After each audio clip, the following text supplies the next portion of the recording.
영화 재밌게 보셨죠? 여기서 놀아주니까. 네, 저는 오늘 이 굉장한 영화 헌트의 메가토크를 함께 진행할 배우연구소 소장 백은하입니다. 반갑습니다.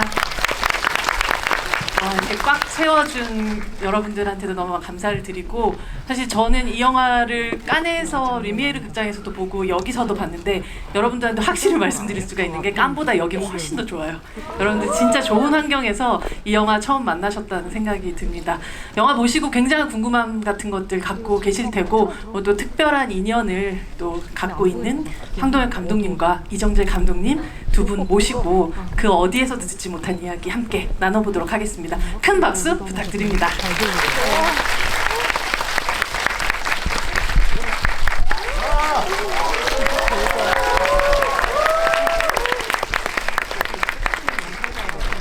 네, 저희 인사하고 자리에 앉을까요? 네, 차렷 인사. 맞습니다. 두 분이 오늘 하와이안 커플 같은. 먼저 황동현 감독님, 오랜만에 또 관객분들을 만나서 이렇게 이야기를 하는 시간 되게 오랜만일 것 같은데요. 인사 한번 좀 부탁드립니다. 예, 안녕하세요. 정재 배우님과 오징어 게임을 같이 했던 황동혁입니다. 반갑습니다. 네, 감독님. 네, 안녕하세요. 이정재입니다. 이렇게 찾아와 주셔서 진심으로 감사드립니다. 두 분이 함께한 여러분들 모두 다 잘 알고 계시는 오징어 게임이라는 작품이 앞으로는 사실 또 그 에미상에 벌써 또 14개 부분에 후보로 오른 쾌거를 이렇게 기록하고 있는데요. 감독님, 그 어떻게 보면 오늘 이렇게 지원 사격을 위해서 이렇게 함께 해주시게 된 셈이잖아요. 어떻게 보면 이정재 배우님에게서 또 약간 은혜를 또 갚는 그런 시간이 아닐까라는 생각인데, 어떻게 오늘도 함께하게 되셨는지 궁금합니다. 저는 그 정재 씨가 이 작품을 얼마나 열심히 준비했는지 얘기를 많이 사실 저희 촬영할 때부터 많이 들었고요. 또 직접 그 촬영하는 촬영장에 가서 촬영하는 모습을 지켜보기도 해서 안 그래도 워낙에 이 작품에 대한 관심이 제가 많았습니다. 그리고 또 얼마 전에 VIP 시사회를 그저께 했는데 네. 영화를 보고 정말 진짜 뭐야 이거? 막 이런 생각이 들 정도로 영화가 재밌었어서 또 이 좋은 홍보 행사가 있다고 해서 참여하게 됐습니다. 네, 사실 영화 황 감독님께서도 얘기하셨지만 이 영화를 준비하는 과정 속에서 가장 자주 만난 동료 감독이 황동현 감독이었을 것 같아요, 이정재 감독님. 네, 맞습니다. 네. 그때 오징어 게임 출연 제의를 받았고 또 미팅을 하고 또 준비를 하고 촬영을 하고, 네, 그래서 가장 많이 뵀었던 감독님이시고, 그리고 또 이제 오징어 게임 이제 오픈됐을 때는 이제 저는 부산에서 촬영 중이었는데 부산에서 막 뉴스가 어느 나라에서 1등했다, 어느 나라에서 1등했다, 또 작년 어느 9월 이후로 막 터졌던 뉴스들이 많았죠. 이 뉴스들을 이제 이 헌트를 이제 부산에서 찍으면서 이제 그때 접하게 됐는데, 이게 무슨 일인가, 이게 진짜 뉴스인가 싶을 정도로 그래서 이 헌트의 현장에 있던 모든 스태프분들이 막 축하해 주시고 저도 빨리 들어가서 볼게요. 막 그랬었던 기억이 나네요. 사실 만약에 배우로서 이제 그냥 같은 감독님을 뵈면 그냥 다른 작품을 찍고 있으면 거기에 대한 질문들을 하기가 좀 어렵잖아요. 근데 오히려 동료 감독으로서 그 비슷한 시기에 촬영을 하고 있고, 여기는 이제 이미 다 찍어놓은 영화의 홍보를 함께 하고 있는 그런 상황에서 약간 감독 대 감독으로서 많은 질문들이 좀 오고 가고, 혹은 조언들이나 혹은 도움을 요청하는 부분들이나 이런 것들이 좀 있으셨나요? 실질적으로 제가 어떤 질문을 하면서 이럴 때는 어떻게 좀 해야 될까요? 라는 질문은 많이는 못 드렸고요. 오히려 오징어 게임의 그 대본을 많이 더 보게 됐던 이유가 물론 당연히 이제 연기를 해야 되니까 작품의 이해를 더 제가 더 높여야 되니까 많이 봤지만은 또 한편으로는 아니 어떻게 대본을 이렇게 잘 쓰셨지. 그게 더 새삼스럽게 보이시던가요? 네네네. 너무 간결하고 그리고 또 대사에서 주는 그 느낌과 뭐 여러 가지 표현들과 감정과 이런 것들이 너무나도 잘 써 놓으셔서 이제 오징어 게임의 성기훈으로 대본을 볼 때와 헌트에서 어떻게 이런 문체는 좀 따라할 수 없을까 하면서 또 열심히 들여봤던 그런 기억이 있습니다. 선배님의 약간 학습 노트 같은 걸 미리 네네네네. 좀 훔쳐보는 그런 느낌이셨겠네요. 저를 데려가시진 않았는데 저희 조감독을 데려가셨어요. 오징어 게임 끝나고 저희 조감독을 스카우트 하셔서 헌트의 조감독을 맡기시더라고요. 네네 맞습니다. 감독님 빼갈 수 없으니까 비기를 훔쳐온 셈이겠네요. 네. 사실 그렇게 만약 꽁꽁 좀 뭐 질문을 그렇게 많이 드리지 않고 뭐 했다면 황동혁 감독님은 오히려 영화를 딱 보자마자 굉장히 아까도 와 하면서 보셨다고 하셨지만 또 정말 구체적으로 어떤 면에서 더욱더 놀라운 부분들을 발견하셨는지가 궁금합니다. 아니 뭐 다들 보셔서 알겠지만 뭐 이게 배우가 감독을 했다 뭐 이런 것들을 생각할 수 없게 만들잖아요. 그쵸. 그냥 말 그대로 하나의 멋진 액션 작품이 나와서 사실 보는 동안에 솔직히 처음 들어갈 때는 그래 뭐 네가 얼마나 만들었지 한번 보자 뭐 이런 마음으로 들어갔다가 정신없이 정말 그냥 극장에 휴일에 나가서 즐기는 영화처럼 정신없이 빠져서 2시간여를 후딱 지나갔던 것 같아요. 그래서 다 보고 나서 야 이게 뭐지? 저한테는 막 이렇게 좀 걱정되는 얘기도 그랬어요? 많이 하셨거든요. 힘들다. 근데 이게 엄청난 엄살이었구나 하는 생각이 다 보고 나서 들었습니다. 일단 뭐 기본적으로 배우를 또 하면서 동시에 연출을 한다는 건 저는 사실 상상하기 어렵거든요. 근데 그걸 이 양쪽을 다 뭐 배우로서도 작품에서 너무나 진짜 집중력 있고 멋진 모습을 보여주시고 또 감독으로서 전체 작품을 컨트롤하고 끌어가는 능력도 다 보여주셔서 사실 생각할 수 없는 약간 어나더 레벨의 모습을 이 작품으로 진짜 보여주신 것 같아요. 너무너무 정신없이 봤습니다, 작품. 돌이켜보니까 약간 질투난다라고 생각되는 장면들도 있나요? 사실 저는 이렇게 본격 액션 영화를 찍어본 적이 없어서 액션 장면들이 다 정말 놀라웠는데 특히 진짜 이 해외에 제가 한 번도 안 간 걸로 알고 있거든요, 이 작품이. 근데 뭐 워싱턴 DC, 도쿄, 방콕. 제가 심지어 그 방콕 촬영 현장과 그 워싱턴 DC 현장에 가봤거든요. 비행기 한 번 안 타고 가셨죠? 네, 근데 뭘 보는데 잠깐 잊어버렸어요. 여기가 거기라는 사실을. 그 정도로 진짜 뭐 그 해외 로케를 국내에서 멋지게 액션을 다 담아서 구현해내셨고 특히 동경 액션 장면 같은 경우는 진짜 손에 땀을 쥐면서 저는 진짜 동경에 가셨나 하는 생각이 들 정도로 너무너무 실감나게 찍으셨고 이게 되게 숨돌림 없이 숨쉴 틈 없이 몰아치는 액션이잖아요. 근데 네. 중간에 갑자기 그 이웅평 그 분이 나오시는데 황정민 황정민 씨, 배우님이 네. 연기하셨던 캐릭터의 모델이라고 제가 할 수 있죠. 네. 어릴 때 실제로 이제 겪었거든요. 저 이웅평의 귀순을 제가 남한강변에서 피서 중이었는데 가족들과 물놀이 중이었는데 사이렌이 울리고 인천에 공습이 시작됐다고 해가지고 다 같이 빨리 집으로 돌아가라고 막 난리가 났었던 기억이 있어요.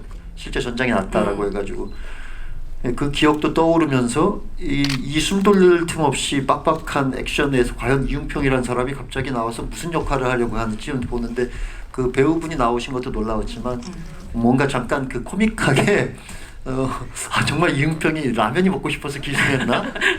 이 코믹한 어떤 숨쉴 공간을 마련해 주면서 동시에 그 사람이 가져온 그 암호 프리 책을 이용해서 결정적인, 다음으로 넘어가는 또 그 연결고리로 절묘하게 쓰셨더라고요. 그래서 야 이건 진짜 깜짝 놀랄 만한 재치와 센스가 보이는 그런 장면이었습니다. 그래서 이 작품에서 굉장히 약간 도드라지는 그런 순간이었던 것 같아요. 맞습니다. 제가 말씀하셨던 것처럼 저희 이제 대기하고 있을 때 야 도쿄 장면은 어떻게 찍은 거야? 라고 어디서 찍은 거야라고 물어보시기도 했는데 그렇게 보면 이 영화는 뭐 코로나면 코로나 혹은 여러 가지 장애물들이 굉장히 많은데 그 장애물들을 굉장히 좀 슬기로운 방식으로 대처하면서 오히려 더욱더 좋은 효과들을 만들어낸 부분들이 분명히 있었던 것 같아요. 도쿄 장면은 어디서 찍으셨습니까? 그래서 도쿄는 부산에서 찍었습니다. 워싱턴은 여의도고 방콕은 저기 강원도 고성. 국내에 사실은 이제 세트가 아닌 시가전을 네, 그렇게 네. 국내든 뭐 해외든 이제 야외에서 그렇게 실감나게 또 그리고 대규모로 찍어낼 수 있다는 것 자체가 굉장히 큰 도전이라는 생각을 하거든요. 네. 그리고 또 시대가 다르기 때문에 네, 네. 그 시대상을 또 지우는 것들도 굉장히 큰 또 도전이기도 했을 테고요. 네. 맞습니다. 사실 그런데 저희가 촬영을 많이 이제 하다 보니까 이제 동경을 실제로 가서 찍을 수 있을까라는 생각을 하다 보면은 불가능일 거라고 이제 생각을 했고, 또 그렇다고 그러면은 일본의 어떤 그런 모습을 또 그래도 잘 담기 위해서 동경이 아닌 일본의 다른 지역으로 가서 찍을까까지도 생각을 했지만은 이 총격 액션을 찍는 것은 일본에서는 거의 불가능하지 않을까라는 생각을 하게 됐고요. 그리고 또 태국에서 폭파신도 역시 그 사원들이 근처에 많이 있다 보니까 그런 것이 좀 허가받기가 굉장히 어렵다는 거를 제가 다만하게에서 구화소설을 찍으면서 이제 많이 듣게 됐거든요. 그래서 시나리오 쓸 때부터 동경과 태국은 한국에서 찍으려고 생각을 하고 시나리오를 썼고요. 그리고 또 워싱턴은 뭐 미국은 한국에서 도저히 해결이 안 된다. 그래서 현지 프로덕션도 정했고 또 그러면서 10번 이상의 회의를 가지면서 촬영 날짜도 정했습니다. 그랬는데 코로나 상황이 미국이나 한국이 그때 좋아지질 않아서 그래서 계속 뒤로 미루고 몇 번을 미루다가 결국에는 못 갈지도 모른다라는 그 연락을 받았고, 그래서 못 갈 수도 있는 거에 대한 대안을 이제 급하게 찾다가 여의도에서 예, 죄송합니다. 하지만 우리 모두 누구도 눈치채지 못한 뭐 마치 그곳에 모두 다 간 것 같은 느낌이 드는 그런 영화기도 했었고, 사실 황도혁 감독님도 말씀하셨지만 진짜 정신 없이 흔히 말하면 뭐 강약 중강약이 아니라 강강으로 또 이루어져 있는 이 영화에서 유일하게 기괴한 쉴 틈을 주는 등장 인물이 바로 황정민 배우기도 했던 것 같아요. 두 분의 또 뭐 정청과 이자성의 또 전사들을 또 생각해 보면 가장 애틋하게 쓰여진 캐릭터가 아닌가 싶기도 한데, 그 역할을 사실은 전체 영화의 톤 앤 매너 안에서 가장 이질적인 순간을 만들어냈었던 그 어떤 의도들을 감독님께 좀 듣고 싶습니다.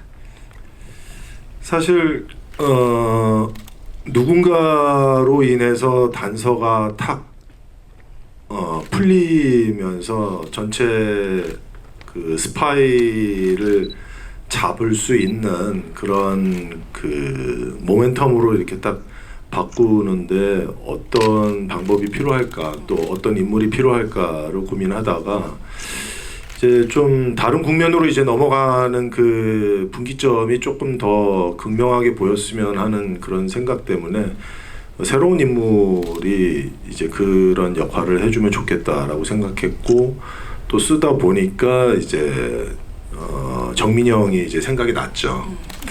그래서 정민이 형이 좀 해주셨으면 좋겠는데 이거 부탁을 어떻게 해야 되나라고 생각을 하다가 이제 지금 저희랑 같이 함께 공동 제작을 맡아주신 사나이 픽처스 한재덕 대표님이 저하고는 이제 신세계를 같이 찍었기 때문에 황정민 선배하고는 또 공작도 찍고 뭐 많이 찍으셨거든요. 그래서 한재덕 대표님이 이제 전화로 쓱 컨디션 체크를 먼저 매니저를 통해서 지금 컨디션이 어떤가 먼저 파악을 하신 다음에 이제 정민 형에 대해 이제 말씀을 하셨더니 너무나도 뭐 흔쾌히 대본도 안 보시고 해주시겠다고 이제 말씀을 해주셔서 그렇다면 대본 수정을 조금 더 해야 되겠다. 이분이 들어온다면. 예.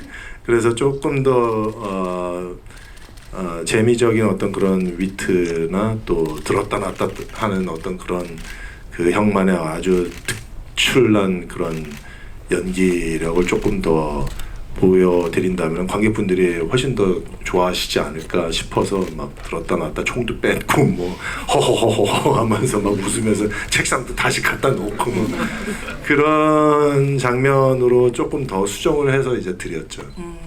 아니 황 감독님이 아까 전에 그 준비하시면서 그래서 라면 에피소드나 이런 거는 실화 같은 거에 좀 바탕이 된 건가라는 궁금함을 라면 이야기는 실제 이야기라고 들어서 이제 그 부분은 좀 더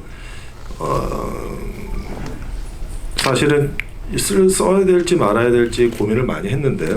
그래도 쓰는 것이 조금 더 영화적인 어떤 그런 풍요로움에 좀 더 도움이 되지 않을까 싶어서 쓰게 됐습니다. 사실 역사 속에서 반대편이 돼서 싸우게 되는 외로운 두 남자라는 설정을 생각을 해보면 이 영화가 교묘하게도 굉장히 남한산성과 헌트가 굉장히 닮아 있는 영화 같다는 생각을 하게 됐어요. 여기 총알 개수만큼 거긴 단어 개수가 나올 것 같은 그 정도로 말을 총으로 쓰는 그런 영화였었고, 여기는 사실은 그 육체를 써서 그 두 사람의 대결을 보여주는 부분들이라서 어쩌면 두 분이 되게 다른 연출의 형태를 갖고 있는 감독님들이지만 정말 사실은 밑바닥으로 봤을 때 굉장히 비슷한 부분들이 서로 있는 사람들이 아닐까라는 생각을 했었어요. MBTI나 뭐 이런 함께 굉장히 사실은 지난 2년 동안 너무 긴 시간 같이 했던 부분들이 많으셨던 그 동료라서 서로에게 있어서 가장 비슷하다고 생각한 점들이 어떤 건지가 좀 궁금하더라고요. 글쎄요, 저 MBTI를 안 해봐서. 네, 안 해보셨어요? 예, 그걸 자꾸 하라고들 하는데 제가 집중력이 떨어져서 막 20-30분 이상 뭘 잘 못해서 시도를 하다가 맨날 실패했는데 그냥 뭐라 그럴까요? 그냥 잘 맞는 뭔가 느낌이 있었어요, 항상. 뭐 일단 그 제 작품을 좋아해 주시기도 하셨고, 저희 촬영하면서 항상 현장에 또 세트장에 오시면 그 세트나 이런 것들도 너무 항상 마음에 들어 하셔서 뭔가 이 코드가 기본적으로 작품을 보는 눈이든 뭐 아니면 뭐 어떤 뭐 예술이나 시각적인 어떤 부분에 대한 어떤 감각이든 그런 것들이 굉장히 잘 맞는구나 하는 생각을 그 작품을 찍을 때부터 계속 하고 있었고요. 다니면서도 항상 저희 재미있게 술 먹어도 항상 또 재미있는 분이고 대화 코드도 잘 재미있는 맞고 해서 분이셨군요. 아이고 정재 씨가 또 술 드시면 재밌으십니다. 네, 뭐 이래저래 참 잘 맞는 구석이 많은 저는 그런 사람이라고 생각하고 있습니다. 물론 공식적인 영혼의 짝이 계시지만 또 황동혁 감독님이 새롭게 또 등장한 영혼의 짝으로서 말씀드렸던 것처럼 어떤 부분에 있어서 말하지 않아도 또 이해되고 혹은 또 이렇게 맞다니라고 생각되는 어떤 공통점이 있는 동료셨나요? 글쎄요, 이제 이런 거는 저희 둘이 좀 잘 맞는 것 같아요라고 아주 뭐 이렇게 말로써 이제 맞춰보지는 않았는데, 제가 이렇게 뭐 그 오징어 게임으로 혹은 이제 그 전작 감독님의 그 전작품들을 이렇게 보았을 때는 작품성에서 그 재미와 예술성을 같이 이제 가지고 가시는 유지하시는 그런 작품으로서의 모습은 너무 그 부분이 너무 멋있었고 좋았고요. 그리고 또 실제로 오징어 게임을 하면서 이제 같이 작업을 하면서 또 말씀하신 것처럼 이제 촬영이 없는 날은 또 맥주도 한잔 하고 뭐 이러면서 이제 이런저런 얘기할 때는 굉장히 시원시원하세요.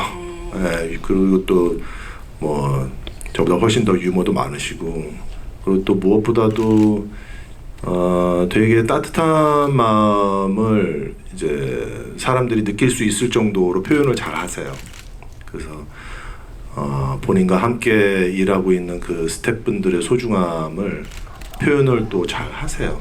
그래서 그런 모습을 현장에서 봤을 때는 이분이 그냥 자기 일만 열심히 하는 사람이 아니라 모두 함께 이제 같이 가려고 하는 그런 아주 리더로서의 그런 모습을 봤을 때는 굉장히 존경스러웠죠. 술자리에서 어떻게 재밌게 해주셨길래 저렇게 술을 먹어야 그렇게 되기 때문에. 궁금하네요. 여러분들 뭐 못 보시겠지만 사실 영화에서 첫 총격전이 벌어지는 공간이 교묘하게도 또 극장의 그런 공간인데 그 극장의 어떤 뒤에 뭐 소품실, 의상실 뭐 이런 것들이 막 공간을 활용하는 방식 같은 것들도 굉장히 처음에 영화가 시작되자마자 엄청나게 관객들을 몰입시켰던 그런 순간들이었다는 생각이 들어요. 사실 무대 위에서 카메라 앞에서의 활동을 주로 해오셨던 이 배우가 사실 그 뒤를 들어가서 거기서부터 영화를 시작한다는 것 자체가 굉장히 상징적이었었다는 생각이 들어요.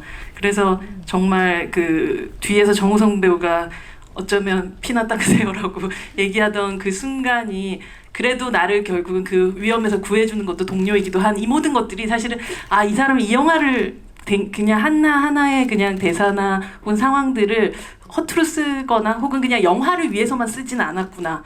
자신을 많이 담았구나라는 생각이 들었어요. 영화 굉장히 오랜 시간 동안 시나리오를 쓰셨다고 들었었고 그 시간 동안에 자신에 대한 반영이 굉장히 많이 좀 들어가 있는 작품이 아니었을까 싶기도 하거든요. 네, 맞습니다. 시나리오를 쓰면서 역시 제가 좋아하는 혹은 제가 원하는 그런 감성과 취향이 들어갈 수밖에 없겠죠. 왜냐하면 제 마음에 안 들면 그 다음 페이지로 넘어가지를 못하니까요. 근데 이제 주제면에서 이제 좀 여러 가지 주제를 놓고서 어떤 주제를 이 영화에 잘 녹여야 될까라는 그 고민이 제일 길었고요. 그리고 주제를 잡으면서 이제 쓰기 시작할 때는 정도를 맡으신 우성 씨나 또 제가 해야 하는 어떤 그 평호의 어떤 그 목적성이 훨씬 더 강화되어야 된다. 또 혹은 또 이 스파이 장르물이라는 어떤 그런 또 특수성까지도 이제 고려를 한다면은 조금 더 복합적인 내면과 조금 더 복합적인 의미가 보여지면은 좀 더 풍성해 보이지 않을까라는 생각을 많이 했습니다. 사실 여러분들이 오늘 거의 뭐 이탈하시는 분 없을 정도로 처음에 예매하신 이후로 다 여기 계시다고 또 들었거든요. 여러분들 질문을 좀 받으면서 저도 사이사이에 질문 좀 이어가도록 하겠습니다. 제가 질문 하나 네. 정해주시네요. 네, 1번으로 제가 관객 1번. 제가 이거 보고 나서 곰곰이 생각해보다가 든 생각인데 정도와 평호잖아요, 이름이. 예. 근데 생각을 해보면 그 정우성 씨가 한 정도라는 역할은 군인으로서 정도를 거리는 사람이잖아요. 그리고 평호는 전쟁에 반대하는 평화주의자란 말이에요. 그래서 혹시 그 이름들에 혹시 그런 생각을 하고 지으신 건지 궁금했습니다. 모든 사람들이 456 무슨 의미냐고 막 계속 묻고 막 이런 것 때문에 갑자기. 그거는 사실상 제가 판권을 처음에 구입했을 때 남산이라는 시나리오 초고에 네. 설정되어 있는 이름인데요. 그래서 상당 부분이 많은 부분이 이제 바뀌면서 이름마저도 이제 바꾸려고 했습니다. 근데 공교롭게도 정도가 제가 정도 인물을 많이 바꾸면서 그 바뀐 인물과 굉장히 좀 잘 어울리는 이름이었고 평호 역시도 마찬가지여서 그래서 유지하게 됐습니다. 사실 진짜 정우성 배우 하면 그 정도라는 것이 되게 어울리는 정의, 정도 뭐 이런 표현들 같은 것들이 항상 따라붙는 그런 배우니까 사실 감독님이 그런 질문을 하실 만한 그런 장명이었던 것 같습니다. 네. 감독님 또 궁금한 거 없으세요? 궁금한 거 하나는 이건 뭐 개인적인 질문인데 뭐 술자리에서 해도 되는 얘기인데 마지막에 그 총성은 어떤 의미인가요? 또 이렇게 다들 또 궁금해하실 것 네. 같긴 한데. 마지막 총성 두 발은 그 유정이 북한 공작원들을 쏘는 총성이었습니다. 이렇게 클리어하게 얘기를 해주시는군요. 여러분들의 뭐 상상에 맡기겠습니다. 이런 거 없으신. 역시 이 영화의 톤 앤 매너하고 감독님의 어떤 스타일이 딱 맞아 떨어진다는 생각이 듭니다. 진짜. 네. 여러분들에게 질문하시는 분들에게 정도의 그 군번줄 그리고 사인 포스터가 선물로 가게 됩니다. 손을 들시기 전에 정말 질문이 나에게 있는가에 대한 고민들을 하시고 그냥 일단 내가 걸려보자라는 생각보다 정말 질문 있으신 분만 손을 들어주시기 바랍니다. 네, 손 드신 분에게 지천명 월드스타 효자 이정재님께 가겠습니다. 네, 여기 앞에서 세 번째 줄의 세 번째 네 자리에 앉아 계신 분입니다. 네, 감사합니다. 먼저 오늘 의상 굉장히 멋있으십니다. 네. 질문 드릴게요. 이 영화를 보면 이 시대상을 굉장히 잘 보여주고 있는 영화라고 생각하거든요. 근데 그 시대상을 구현하면서 이제 소품이나 의상 이런 걸 많이 신경을 쓰신 것 같은데 혹시 그 중에서 이거는 참 조달하기 힘들었다 하는 소품이나 뭐 의상이나 이런 게 있으셨는지 궁금합니다. 감사합니다. 감사합니다. 스텝 회의 첫 회의 때 이제 많은 그 파트의 스텝들이 다 모여셨을 때 카메라 감독님하고는 첫 번째 대화가 뭐 어떤 거, 뭐 그다음 조명 감독님하고는 또 뭐 어떤 거. 근데 이제 미술 소품 팀과 첫 번째로 말씀드렸었던 게 이제 제가 자료를 좀 준비해서 이런 소품이 좀 필요합니다라고 얘기를 드리면서 사실 시대극을 찍을 때 제가 이제 다른 제가 출연한 현장을 보면은 기억에 남는 게 이 장비나 이런 어떤 소품들이 다 옛날 거를 이제 보관하고 촬영하고 하다 보니까 상태가 이렇게 참 좋지가 않은 소품들이 이제 많이 있거든요. 그런데 정보부라는 곳이 굉장히 국가 예산을 제일 많이 쓰는 기관 중에 하나인데 저희 영화에서 낡은 소품이 등장하는 것은 조금 좀 맞지가 않는 것 같아서 상태가 최상으로 좋은 소품을 해외에서 혹은 국내에서 좀 꼭 좀 시간을 갖고서 좀 구해달라라고 첫 번째 말씀이 그 말씀이었어서 뭐 도청 장비라든가 뭐 혹은 뭐 닐테이프 장비라든가 또 뭐 여러 가지 소품들을 먼저 몇 개월 전서부터 해외나 국내나 다 알아보면서 또 해외에서 들어오는 것들이 있고 국내에서는 또 박물관에서 또 가져온 것들도 있고 그리고 또 구하지 못하는 것은 똑같이 정말 또 제작도 해주셨고 해서 정말 미술팀과 소품팀이 너무나도 고생 많이 해주셨죠. 가장 어렵게 구했고 가장 이 자리에 존재하는 것 자체가 너무 다행이었다 생각했었던 소품 같은 게 있으세요? 그 평호가 이제 자기 그 책장에서 그 비화기라고 하는 그런 그 전화기를 이제 꺼내서 연결을 해서 이제 전화를 하는 장면인데 그게 이제 국내에 있는 그런 그 전화기 박물관에서 빌려온 거고 그리고 또 이렇게 텔렉스라고 해서 이게 수신 전송할 수 있는 어떤 그런 큰 장비가 있는데 그런 것도 역시 이제 국내 박물관에서 이제 허락을 받고 이제 빌려왔었는데 상태가 너무 좋아서 그리고 작동도 너무 잘 되고 그래서 너무 신났죠. 진짜 근데 감독님들은 머릿속으로 상상하던 것들을 미술팀이나 스태프들이 그것들을 진짜 실제하게 만들어줬었을 때 그 굉장한 짜릿함 같은 게 있을 것 같아요. 네, 오징어 게임 같은 경우도 미술이 굉장히 중요했었던 그런 작품이기도 했었고 이 영화는 특히나 또 시대극이다 보니까 또 그리고 이정재 감독님이 만들어내고 싶어하는 어떤 미장센 안에서 미술이란 건 너무 중요한 역할이었을 것 같은데 감독님 그러니까 황 감독님 보시면서 감탄했던 어떤 장면들이나 미술 뭐 이런 어떤 씬들 같은 게 있으신지요? 사실 이 80년대를 배경으로 한다는 게 사실 근대가 제일 어렵다고들 하죠.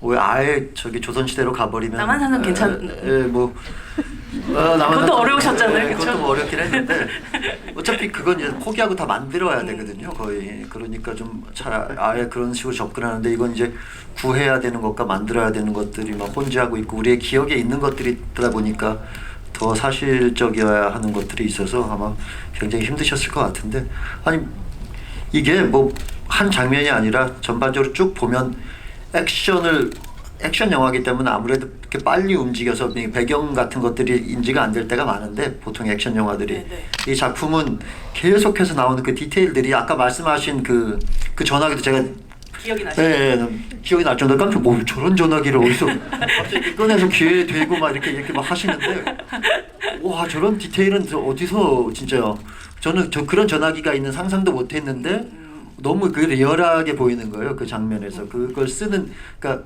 그것이 뭐 어떻게 보이는 문제가 아니라 아 저런 전화기를 정말 이 상황에선 현실감 같은 평호가 것도 썼을 것 같은 네네네. 그런 어떤 스토리나 이 상황과도 잘 맞아 떨어지는 소품이었어서 오 저거 진짜 되게 신기하다 뭔가 느낌 참 멋있다 잘 어울린다 생각하고 있었는데 그 말씀을 또 박물관에서 빌려왔다고 해주셔서 그 장면이 갑자기 확 다시 떠올랐어요. 네. 네, 다음 질문으로 가겠습니다.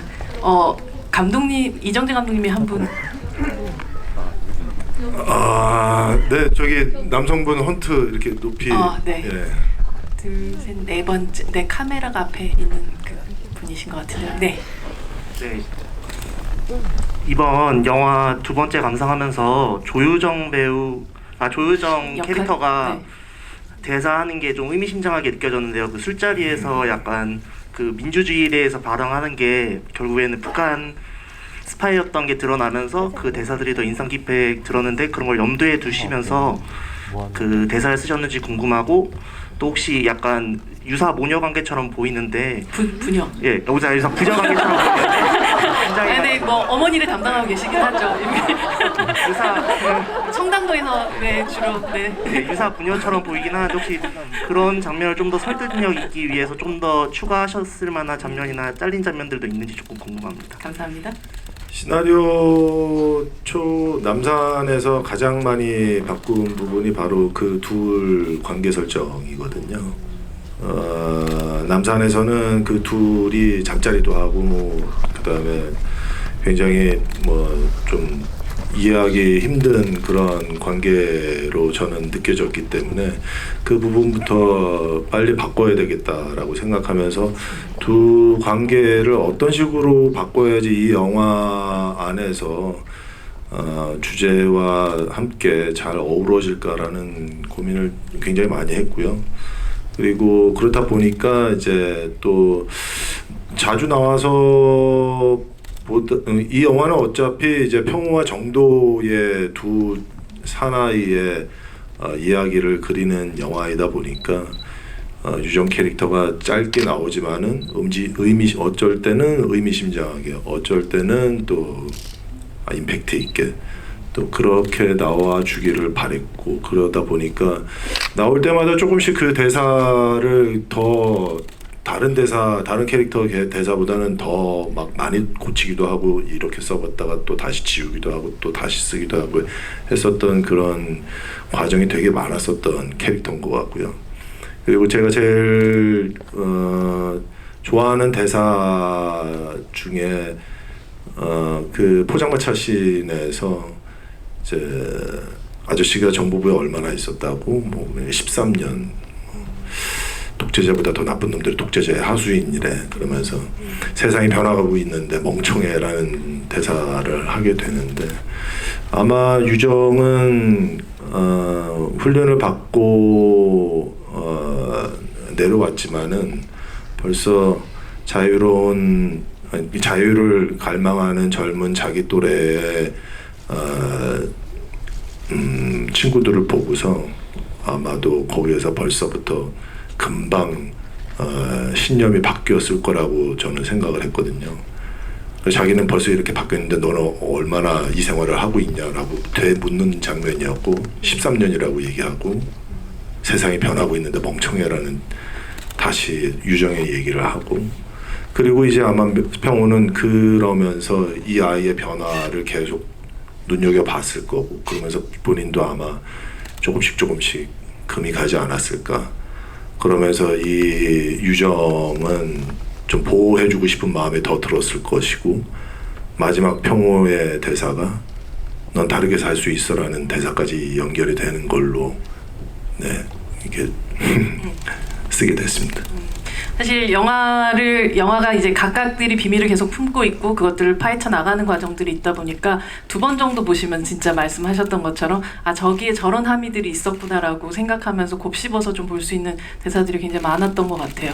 네, 다음 네. 근데 이거 지금 스포성 얘기. 그쵸. 여러분들은 되게 고급 관객이시잖아요. 아시죠? 저희 이 안에서 들었던 이야기에서 남들이 들었을 때 굉장히 영화의 재미에 반감이 될 것 같다면 거기까지만 하시는 건 너무 잘 알고 계실 것 같아요. 네. 네, 그럼 예, 약속만 지켜주신다면 좀 더 네. 자유롭게 얘기하겠습니다. 네. 황도열 감독님이 이번에 다음 질문자를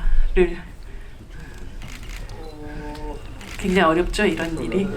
천만 감독 이정재 말하는 의미에서 천만 감독 이정재. 네, 저 이따가 나중에 뒤쪽으로도 갈게요. 네, 감사합니다. 네. 영화 너무 재밌어요. 천만 감독이 되실 것 같은가요? 당연하죠. 천만 감독이 되실 상이신가요? 당연합니다. 지금 제가 2회차 관람을 했는데 박평우랑 김정도 캐릭터에 대해서 굉장히 매력을 느끼고 있거든요. 그래서 그 혹시 시나리오나 그 극 중에는 나오지는 않지만 그 이 캐릭터들에 대한 그 인물 죄송해요 적어왔어요 떨려서. 네네네네네.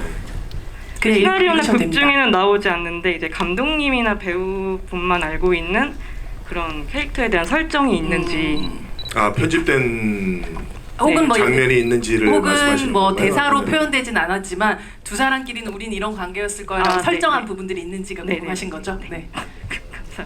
감사합니다. 이게 참 웬만한 설정과 어떤 의미를 네. 굳이 제가 따로 말씀을 드리지 않고도 좀 잘 이해해 주시기를 바라는 마음으로 설명을 한참 했지만은 역시나 정우성 배우님께요. 아니 이제 뭐 정우성 씨, 우성 씨도 역시 마찬가지고 뭐 다 그랬지만은 사실상 영화 스피드가 워낙에 빠르고 또 내용이 이제 담겨져 있는 내용들이 좀 많다 보니까 조금 이제 전달을 조금 하는 데 있어서 조금 제가 좀 부족한 면이 있지 않았나 싶어서 좀 그런 면에서는 좀 죄송스럽게 생각하는데 이제 평호와 정도는 제가 생각했을 때는 같은 방향을 바라보고 또 같은 희망을 꿈꾸는 남자들이라고 저는 생각을 했고요. 하지만은 자신의 목적을 이루기 위해서 굉장히 과감하게 이제 자기의 행동을 보여주는 그런 두 인물이라고 생각했고 또 초반에 아주 격렬하게 부딪히는 장면서부터 시작을 해서 그리고 이제 조직 내 스파이를 잡는 데 있어서 서로를 지목하면서 또 더 격렬하게 이제 부딪히는 걸로 이제 매직 미러라고 이제 조사실 안에서 이제 거울을 사이에 두고서 이제 서로가 서로를 이제 뭐 공격한 말로써 이제 공격하는 그런 장면이 있는데 하지만은 상대방을 보고서 이제 너가 굉장히 의심스럽고 너가 반드시 스파이다라고 얘기를 하지만 그 거울에 비친 모습은 자기 본인의 모습이고 정도 또한 그렇지만은 또 조사실 안에 있는 평호도 이제 너가 지금 목성사라는 곳 때문에 지금 나를 공격하느냐라고 얘기를 하지만은 그 거울에 비친 모습은 또 평호 자신의 모습이거든요. 그러면서 이제 더 대립각이 더 이제 폭발을 하는 그 지점에서는 저 도저히 참지 못하고 둘은 이제 주먹 싸움을 이제 주먹 다짐을 하면서 같이 뒹구는데 이제 계단에서. 한 몸이 돼서 뒹굴거든요. 그래서 아주 에로틱한 장면이죠. 예, 맞습니다. 예. 많이 소문 좀 내주십시오. 그러면서 이제 이 둘은 굉장히 다른 인물이지만 이제 한 몸이 되어서 이제 앞으로 계속 같이 함께 한다라는 암시를 이미지적으로 혹은 행동적으로 좀 보여드리고 싶었고, 그리고 이제 맨 마지막에는 대규모 폭발과 함께 색깔과 성격이 다른 두 인물이 회색 먼지로 그냥 하나의 색깔로, 그래서 역시 이 둘은 하나인 듯한 인물로 보여드리고 싶었었던 그런 개인적인 의미가 좀 있습니다. 네, 한 감독님, 사실 두 인물이 아주 팽팽하게 대결할 때는 그것의 균형감을 잡는 게 너무 어려운 일이잖아요. 제가 예전에 남한산성의 신분석을 한번 하면서 보니까 이제 두 사람이 이병헌 배우랑 김수석 배우가 이제 이야기를 나누는 장면에서 거의 단어 수와 분수조차도 다 계산하듯이 딱 맞춰 떨어져 있더라고요. 그런 면에서 이 영화에서 그 균형감을 만들어내는 이정재 감독님의 연출을 또 어떻게 보셨는지가 궁금합니다. 사실 센 배우들을 네. 흔히 말하는 원탑을 하시는 분들을 영화에 동시에 캐스팅하려면 그렇죠. 그 균형 감각은 어쩔 수 없이 필수적인 요소입니다. 되게 예민하시거든요. 본인이 예민하면서도 또 예민해줘야 되는 그런 상황이 이중고를 겪으셨겠네요. 이 감독님이 이번에 감독을 하시면서 그걸 제대로 한번 느껴보시지 않았을까. 목이 타시나 본데요 지금. 네. 그래서 정말 본능적으로 그걸 좀 맞춰가게 되어 있을 수밖에 없더라고요. 왜냐하면 읽는 사람들은 되게 그걸 민감하게 느끼기 때문에. 근데 보면서 어쨌든 이 작품이 그게 제일 그 지점에서 이 놀라운 지점이, 보통의 이제 작품들이 이런 스파이물은 보통 우리가 예상하는 건 범인은 하나잖아요. 그렇죠. 결국 독림은 하나인데 이 작품에서는 독림이라는 인물이 물론 평호이긴 하지만 전두환을 또 죽이려는 동시에 이 정도도 똑같은 목적을 가지고 있는 인물 나중에 이제 어느 그 클라이막스 지점쯤에서 드러내게 되는데, 거기까지 가는 과정이 계속해서 추리를 하게 되고 나중에는 거의 정도로 몰아간 듯 하다가 마지막에 순식간에 뒤바뀌어서 동시에 그 지점부터는 이 둘이 하나의 목표를 어떻게 이룰 것인가라는 지점으로 또 갈리는 그런 부분들이 생기는데, 그것까지 이제 균형 감각이 정말 기가 막히게 잘 맞아 떨어져 있었고, 그걸 둘이 안 다음부터도 다시 또 기가 막히게 맞아 들어가는데, 그 장면이 좀 인상적이었어요. 어떻게 그걸 서로가 같은 목표를 가지고 가야 될 그 어떤 합의에 도달하는 순간이 있잖아요. 이제 그 장면이 평호가 같은 북에서 온 공작원들한테 고문을 당하고 위협을 당하고 할 때 정도가 갑자기 기습을 하면서 태우려다 만 쪽지 하나를 마저 태워주는 그 정보를 감춰주는 장면이 있는데, 그걸 보통 말이나 이런 것들로 되게 표현하기가 쉬운데 대사 한마디 없이 행동 하나로 둘이 여기서 한 배를 타는 모습을 그 장면을 표현해 줬을 때 거기서 연출을 좀 할 줄 아시는구나 하는 생각이 그 장면에서 제일 많이 들었습니다. 근데 사실은 기훈이 같은 경우도 새벽에 하나 살리겠다고 다 포기할 수 있는 인간이라는 게 시리즈 속에서도 굉장히 중요한 장면이기도 하고 중요한 대사였다고 기억이 나는데, 말씀하셨던 것처럼 그 순간에 아주 이기적인 선택들을 하지 않는 그 부분이 영화 다른 작품이긴 하지만 굉장히 상통하는 어떤 이정재 배우의 어떤 아이덴티티 같은 느낌이 좀 들기도 했던 것 같아요. 말씀하셨던 것처럼 사실은 이 두 배우에 대한 균형감도 유지해야 되지만 본인이 사실 그 사람이잖아요. 감독이자 이게 배우라는 게 단순히 컷하고 나가지고 어떻게 또 와서 큐하고 나서 어떻게 연기하나, 이게 어려운 걸 수도 있겠지만 실제 나를 객관적으로 본다는 게 굉장히 쉽지 않은 일일 텐데 그 어려운 걸 어떻게? 저도 사실은 제가 경험을 해보지 않고 있었을 때는 그게 가능한가? 너무 어려운 일 아닌가? 너무 쑥스러운 일 아닌가? 이런 생각을 많이 했었고요. 근데 또 막상 또 해보니까 자기 자신의 연기를 보고서 오케이를 하는 것은 본인이 하는 거기는 하지만은 그래도 또 많은 스태프분들이 또 봐주시고 계시니까 이제 연기를 하고 모니터 쪽으로 이제 걸어가면서 스태프분들을 이렇게 보면은 벌써 다 압니다. 야, 이게 오케이구나, 아니면 한 번 더 찍어야 되겠구나라는 그 분위기를 너무 금방 알 수 있어요. 왜냐하면은 오케이 연기면은 제가 모니터 쪽으로 갈 때 모니터에 이제 스태프분들이 계세요 아직. 그러고서 이제 같이 모니터 보고 이렇게 표정 보면 오케이인가요? 오케이인가요? 이렇게 해서 오케이가 되는데 제가 이제 모니터 쪽으로 걸어가는데 이제 슬금슬금 한 명씩 이제 다른 데로 이제 가시면은 아 이거 뭔가 잘못됐구나. 그러면서 이제 다시 체크를 해서 이제 다시 테이크를 이제 가게 되는 게 언뜻 때 이제 가장 재밌었던 어떤 그런 풍경이었고요.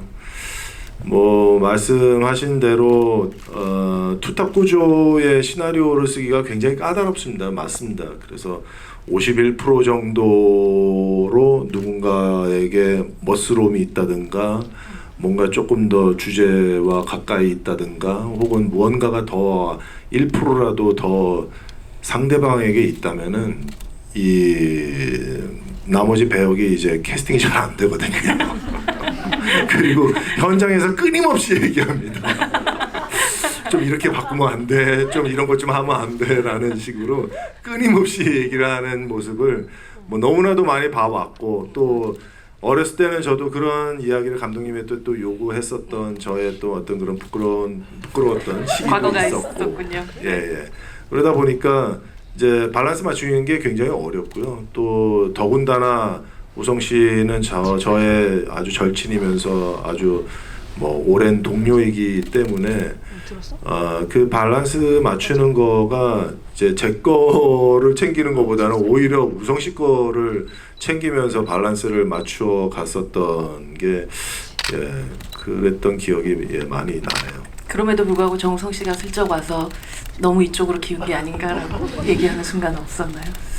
아직까지 그런 서운함을 이제 비치시진 않았네요. 참 그런 거 보면 참 가슴이 넓고 속이 그러시네요. 깊으신 분이네요. 네, 정도를 거르시는 분이시군요. 네, 다음 질문을 저 뒤쪽으로 갈게요. 지금 저 핸드폰 네, 불빛으로 여기 네 아니 바로 옆이었던 것 같은데 네 맞습니다. 반짝이게 약간 라이트를 켜셨던 분이 있으셨던 것 같은데 네, 두 분이 원만한 합의를 네, 한 분에게 가겠습니다. 네, 요 라인이에요. 둘째 라인. 네, 영화 너무 잘 봤습니다. 오늘 세 번째 봤는데 5번은 더 볼 것 같아서 굉장히 감동적이었고 흥행이 너무 잘 될 것 같아서 미리 축하드리고 싶습니다. 미리 축하드립니다. 네, 그리고 짧게 질문 드리겠습니다. 네. 감독님으로서 영화 촬영하시면서 가장 재밌게 찍으셨던 컷과 가장 힘들게 찍으셨던 컷이 뭔지 알고 싶고 왜 그러셨는지 듣고 싶습니다. 네. 가장 재밌게 찍었었던 거는 뭐 보셔서 아시겠지만 그 계단에서 구르는 씬. 아니요. 그 저 동경 요원 이제 우정 출연해 주신 분들과 함께 촬영할 때가 가장 즐거웠던 장면이었고요. 왜냐하면 뭐 그분들이 이제 이 두 선배가 두 동료가 뭘 한다고 하니까 이제 도와주겠다라고 아주 흔쾌히 이제 오히려 먼저 연락을 주신 분들이어서 또 다들 아시겠지만 너무나도 바쁘신 분들인데 부산까지 이제 많게는 6차례까지 이제 내려오셔가지고 이제 촬영을 해주셨거든요. 근데 다들 모여 있으니까 이게 촬영하는 장소인지 혹은 이제 무슨 청룡영화제인 줄 알았는데 야유에 나온 건지 모를 정도로 계속 농담하시고 막 웃고 막 피 묻히고 또 웃고 여기가 다 찢어졌는데도 또 웃고 자기들끼리 사진 찍고 너무나도 감사한 추억이고 또 너무나도 즐거웠던 추억입니다. 그리고 또 이제 가장 어렵고 또 힘들었었던 촬영은 역시 그 라스트 방콕 시퀀스라고 할 수 있고요.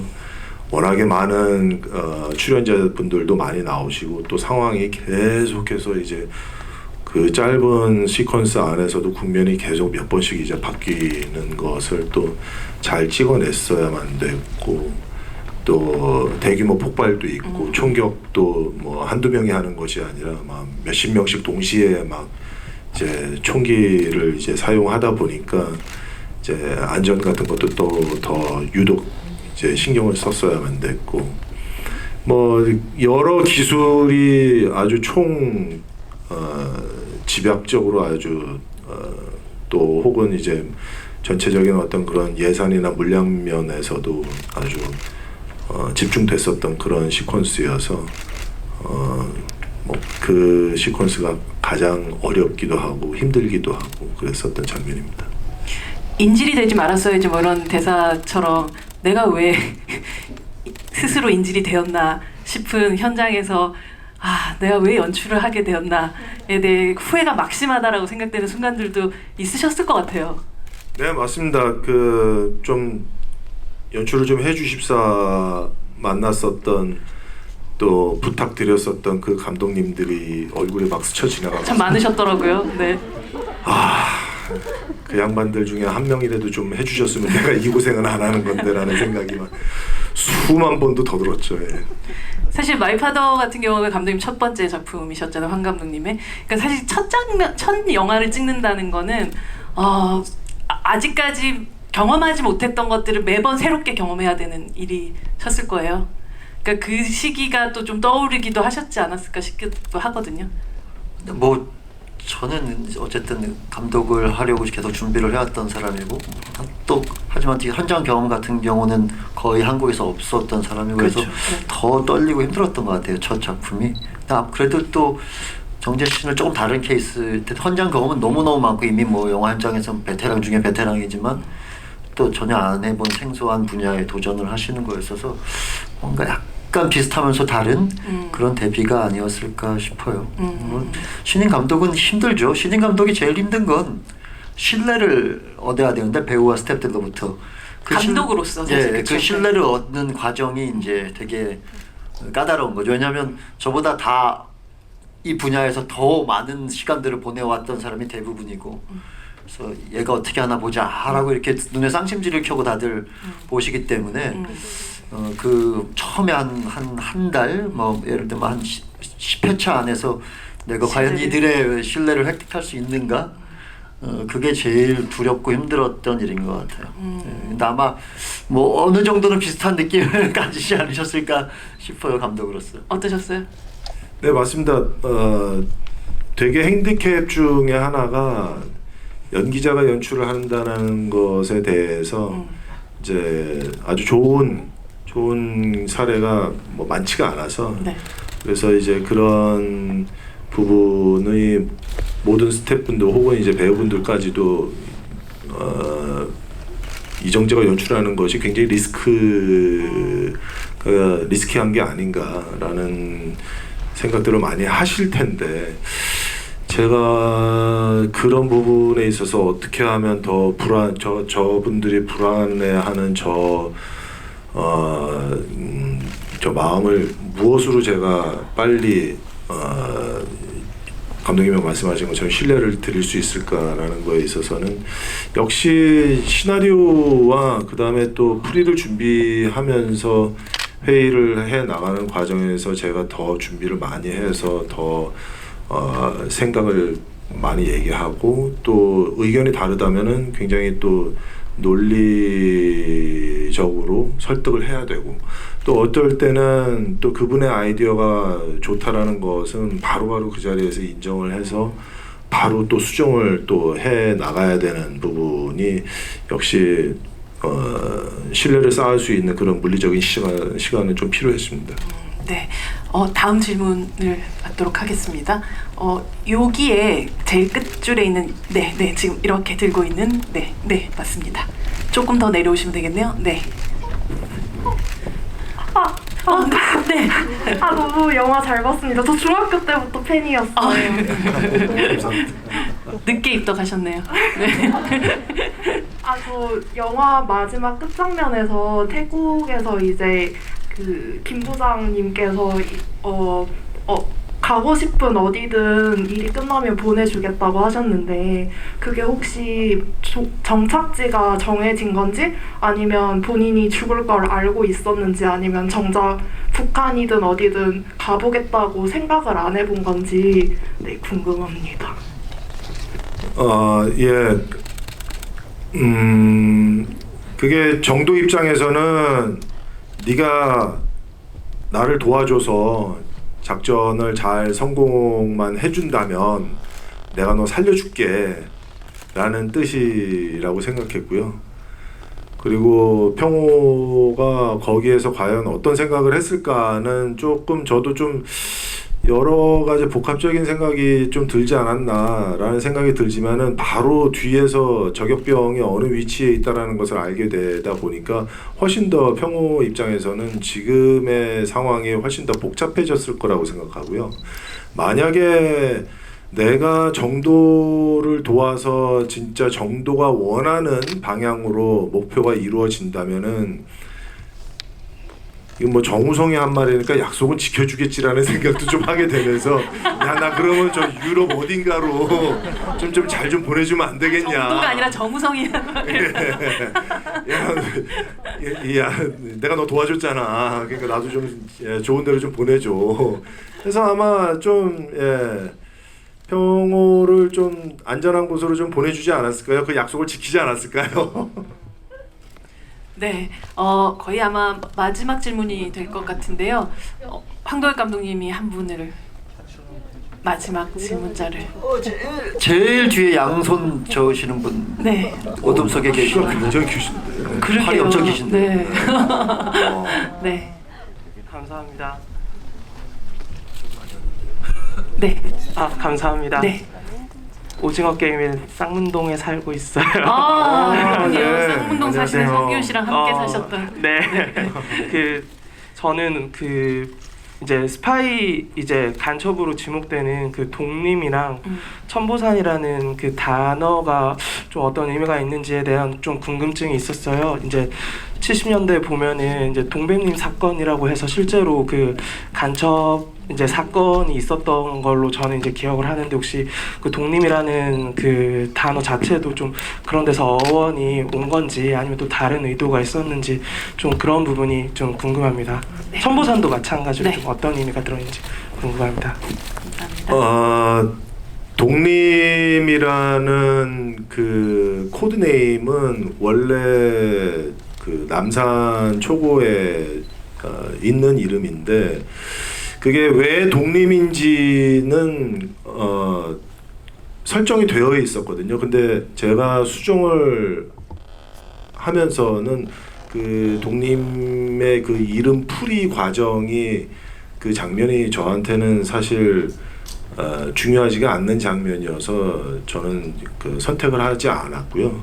하지만은 독림이라는 지금 방금 전에 말씀하신 다른 사건도 이제 그런 비슷한 그 이름이 또 저도 자료를 찾다가 이제 알게 됐고 그러다 보니까 독림이라는 코드네임은 유지를 하는 것이 조금 더 좋지 않을까라는 생각을 했고 또 왜 독림인지에 대한 그 설명의 장면은 선택을 하지 않았습니다.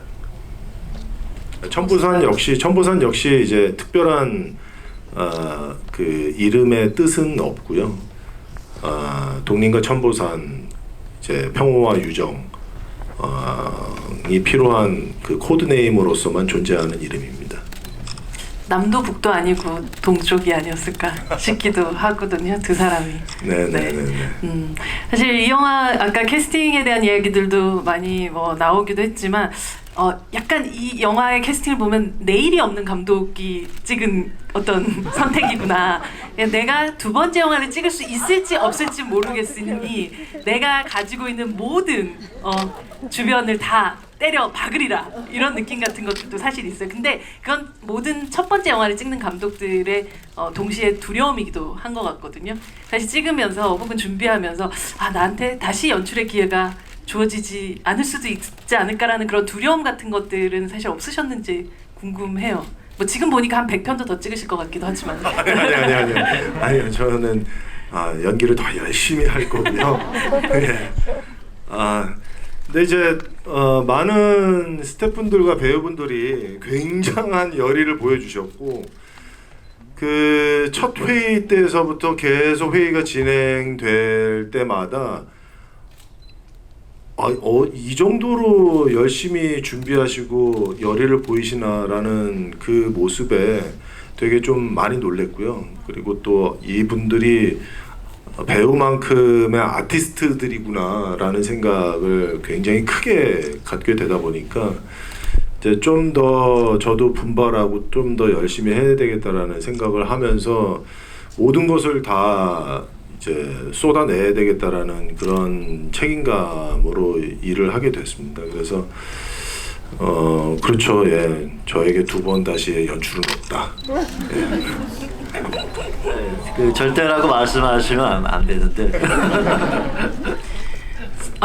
사실 그러고 나서 그 감독님은 두 번째 수상한 그녀를 찍으셨잖아요, 그렇죠? 저요? 네. 세 번째예요. 세 번째 수상을 도가니를 찍으셨잖아요, 두 번째. 그러니까 사실 뭐 항상 감독님들은 두 번째, 세 번째들이라는 걸 이제 예상하지 못한 상태에서 그 작품들에 임하게 마련이잖아요. 저희가 오징어 게임 2를 절대 안 할 거라 그랬거든요. 그렇죠. 네. 절대 다시는 시리즈를 하는 일이 없을 거라고 제가 찍으면서 너무 힘들어서 맹세를 했는데 결국 다시 하게 돼서 절대로 장담하지 마시라고 말씀드리는 겁니다. 어쩌면 다음 작품을 연출할 감독으로서 혹은 오징어 게임 2를 함께 찍을 또 배우로서 이번 또 헌트라는 작품을 보고 나서 이정재 배우에게 또 약간 서로 둘이 있을 때는 좀 민망하지만 여기서 꼭 해주고 싶으셨던 말씀이 있으면 마지막으로 좀 들어봤으면 좋겠습니다. 오 진짜 이렇게까지 해낼 줄 저도 예상을 못했어서 진짜 너무너무 그간 들인 공과 이 작품에 대한 애정과 노력이 모든 컷에 다 묻어났어요. 그 정도로 정말 진심을 다해서 이렇게 열심히 했구나 하는 생각이 들어서 진짜 또 놀랐고, 그래서 좋은 재능을 가지신 것 같으니까 섞이지 마시고 좋은 기회가 오면 또 또 배우 하시다가 또 어느 그 영감이 오는 순간이 있으시면 다음 작품을 다시 또 영화제 팬으로서 이정재 감독님의 다음 작품도 한번 꼭 보고 싶다는 말씀을 드리고 싶어요. 네, 큰 박수 부탁드립니다. 이정재 감독님 오늘 사실 황교안 감독님 굉장히 귀한 걸음 해주셨고 네, 또 이 귀한 만남을 위해서 정말 꽉 채워주신 관객분들에게도 너무 큰 감사함이 있으실 것 같은데요. 마지막 또 인사와 함께 또 감독님에게도 사랑을 한번. 사실 제가 어느 순간서부터 무대 인사를 이제 다니면서 정말 열심히 만들었습니다. 재밌게 봐주세요라는 말을 안 하기 시작했어요.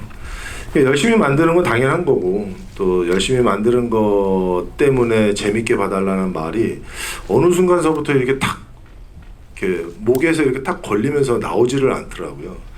이게 너무 형식적인 말 아닌가라고 생각이 들기도 하고 뭐 좀 더 진실된 이야기를 좀 더 했으면 좋겠다라는 생각으로 되면서 또 좀 다르게 이제 얘기를 이제 하기 시작했는데, 얼마 전에 이제 그 시사회 때 제가 진짜 열심히 만들었습니다. 재밌게 봐주세요. 그게 툭 튀어나오더라고요. 그건 정말 여기서부터 이렇게 올라온 거죠? 네. 뭐 정말 많은 분들이 수고와 노력과 또 열의를 또 여기 이 영화에다가 다 쏟아 부으신 거를 제 눈으로 또 제 몸으로 다 느끼면서 봤기 때문에 제가 대신해서 말씀드리겠습니다. 진짜 정성을 담아서 찍었고 만들었고 부디 재밌게 봐주셨기를 바랍니다. 감사합니다. 그리고 오늘 황교안 감독님 지금 열심히 오징어 게임 2 집중해서 쓰시고 계셔야 하는 그 귀한 시간을 제가 뺏어서 이렇게 부탁을 드려서 이제 나오시게 됐는데 너무 감사드리고요. 부디 재밌는 시나리오 기대하겠습니다. 최선을 다하고 있습니다. 너무 두 분의 또 다음 작품이 기대가 되고 또 사실은 이 헌트라는 작품을 또 보신 이후에 아마 또 황도현 감독님이 그리는 성규는 조금씩 또 톤이 또 달라지지 않을까라는 생각도 좀 들기도 해요. 예, 약간 그런 면이 좀 있는 것 같습니다. 시즌 2에서 보여준 성기훈의 모습이 이 작품에도 좀 있는 것 같아서 많이 또 참조가 될 것 같아요. 네, 기대해 주시면 감사할 것 같습니다. 사실 헌트는 배우 출신 치고 혹은 아니면 신인 감독임에도 불구하고 잘 만든 영화라는 생각보다 정말 베테랑 배우 출신답게 노련하고 또 신인 감독답게 과감하고 그리고 야심찬 그리고 기대 이상으로 사실 엄청난 작품이 탄생했다는 생각을 합니다. 여러분들 뭐 이번 3번 보신 분들도 계시고 앞으로 8번, 뭐 10번 더 보실 분들도 계시겠지만 오늘 말씀드렸던 대로 다른 분들의 관람에는 조금 피해가 안 될 정도의 선에서 그러나 이 작품을 이 야심찬 작품을 많이 또 즐길 수 있도록 또 많은 SNS니 뭐 이런 여러 군데서 또 이야기들 다양한 이야기들이 나올 수 있는 단초들을 많이 만들어 주셨으면 좋겠다는 생각이 듭니다. 오늘 함께해 주신 관객 여러분 너무너무 감사드리고요. 황동혁 감독님 그리고 이정재 감독님에게도 큰 박수 같이 치면서 이 자리 나가도록 하겠습니다. 감사합니다. 감사합니다. 감사합니다.